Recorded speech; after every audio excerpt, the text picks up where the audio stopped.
지금 3분기 실적 되게 좋습니다. 왜냐면은 9월 말 기준으로 미국 기준 $7,500 전기차 세액공제가 종료가 되기 때문에 월가에 수정하는 추정치가 보통 분기별로 테슬라 차량이 한 40만 대 정도? 38만 대에서 40만 대 사이 되거든요. 근데 3분기가 거의 47만 대에서 48만 대 정도로 생각을 하고 있는 상황이고요. 전기차 판매량이 늘고 10월 2일 발표 예정으로 알고 있는데 실적은 지금 3분기 실적은 저는 좋아질 거라고 보고 있습니다. 그리고 주가면에서 제가 거의 시간이 다 됐다 보니까 하나 말씀을 드리면요.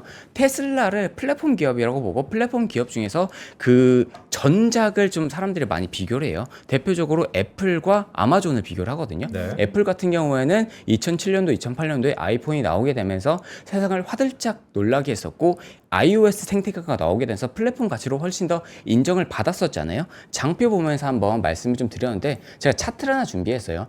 애플의 가치 평가가 재평가된 시점이 앱스토어 나오고 난 이후부터 iOS가 나오고 난 2010년도부터인데 그때 수정 주가 기준으로 7불 정도 됐었는데 10년이 지난 시점에 한 77불 정도 11배 정도가 상승을 했고요.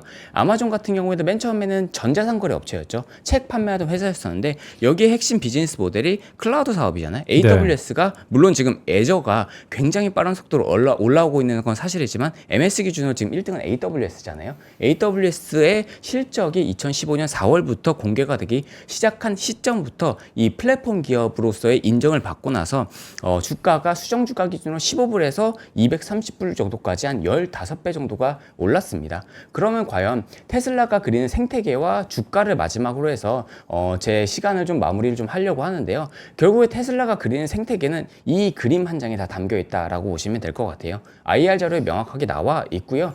태양광 에너지를 통해서 에너지를 흡수하고 그 흡수한 에너지를 바탕으로 가정용, 기업용, 산업용 에너지를 사용을 하고 전기차는 그 안에서 충전을 하고 또 로보택시를 바탕으로 해서 이동 수요가 있는 사람들은 A부터 Z까지 이동을 하고 조금 더 큰 이동이 필요한 사람들은 로봇버스를 이용을 하고 테슬라 충전기 인프라를 다른 자동차 회사들이 다 사용을 한다고 했었는데 다른 자동차 회사들도 테슬라 충전소 와서 충전을 하고 화물 운송 같은 경우에는 테슬라가 세미트럭을 통해서 화물 운송을 하고 그리고 이러한 모든 수집된 데이터는 AI 컴퓨터를 통해서 계속적으로 업그레이드 고도화를 시키고 이 고도화된 데이터들이 옵티머스에 반영이 되는 거죠. 그리고 AI 업데이트를 시키기 위해서는 가장 필요한 것 중에 하나가 전기 전력이다 보니까 인더스트리얼 배터리, 산업재, 메가팩토리를 통해 가지고 그 햇빛을 조금 더 잘 저장을 해서 지속 가능한 에너지 생태계를 만들겠다라는 게 테슬라의 가장 큰 생태계라고 보시면 되고요.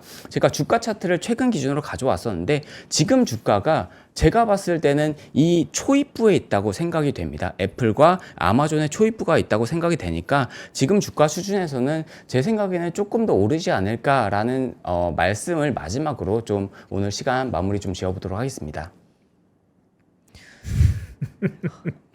왜요? 왜? 네? 테슬라 사고 싶어요? 살짝. 고민했어요? 그러니까 테슬라가 꿈꾸는 에코시스템 사실 이거는 지구에서 꼭 이렇게 벌어지지 않더라도 뭐 별이 달라도 충분히 뭐 가능하다라는 생각도 드는데 어쨌든 주가 측면에서 보면 글쎄 테슬라가 바닥을 찍고 올라간다는 느낌은 있긴 한데 보통 주가라는 게 상대적으로 비교 우위가 있어야 되는데 엔비디아 아니면 브로드컴 이런 빅테크들의 선두에 있는 이런 기업들과 어깨를 나란히 할 수 있을 것이냐. 아까 아마존 주가를 갖고 왔지만 아마존은 또 지금 M7 중에서 자칫하다가 올해 역성장 가능성도 있는 거거든요. 그만큼 올해를 지나면 내년에는 그 M7 안에서도 옷과 석이 좀 가릴 텐데 그런 거 저런 거 다 감안하더라도 도연수 PB가 봤을 때는 테슬라는 주가 측면에서도 여전히 지금도 괜찮다. 왜냐하면은 없던 시장이 열리는 거잖아요. 로보택시라는 없던 시장이 열리는 거고 그건 누구도 가보지 못한 길이거든요. 그거를 사실 월가의 애널리스트가 추정을 한다고 해도 추정치 하나만 바뀌어도 규모 자체가 확 바뀝니다. 그래서 네. 사실 1에서 N으로 가는 건 어느 정도 추정이 된다고 생각을 하는데 완전히 없던 것에서 1을 만드는 것은 완벽한 혁신이라고 생각이 돼서 저는 그거는 약간의 여유 자금이 있다고 하면은 네. 충분히 기대감을 걸어 볼 만한 영역이라고 지금은 생각이 되고 또 금리 인하라는 훈풍이 불고 있기 때문에 저는 약간 그 바람을 타고 좀 가지 않을까. 그래요. 라고 이거는 생각합니다. 저희 편다송 아나운서한테 네. 좀 여쭤봐야 될 것 같은데 물론 저도 그런 멘트 너무 좋아하고 실제 그런 쪽으로 행동하는 거 너무 좋아하는데 아무도 안 가는 길을 간다. 근데 아무도 안 가는 데는 이유가 있지 않을까요? 어때요? 그럼에도 불구하고 누군가 가야죠. 아, 그럼에도 불구하고 누군가 가야 된다. 그러니까 누가 간 다음에 뒤쫓아가면 안 되나? 그런 생각 드는데. 그러면 이미 주가는 다 올라가고 그리고 플랫폼 기업이다 보니까 MS를 뺏어오기가 정말 어려워요. OTT 시장도 조금만 더 말씀드리면 넷플릭스가 선발 주자였고 뒤에 뭐 디즈니, 뭐 애플, 뭐 여러 OTT 업체가 있었는데 지금 딱 보면은 넷플릭스 다 먹었잖아요. 네. 그런 것처럼 플랫폼은 결국엔 1등이 위너 텍스 올 1등이 다 먹는 구조라고 생각을 합니다.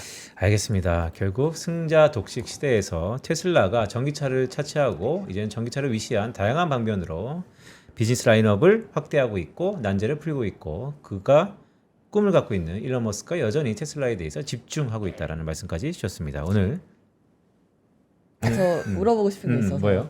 도현수 PB님이 생각하는 테슬라를 이 모든 이야기를 담은 한 문장으로 정리한다면 테슬라는 뭘까요? 아 네. 테슬라는 뭐다?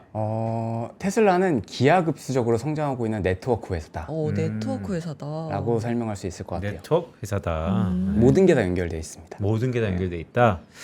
그렇죠. 예전에 적벽대전 이런 거 생각나는데.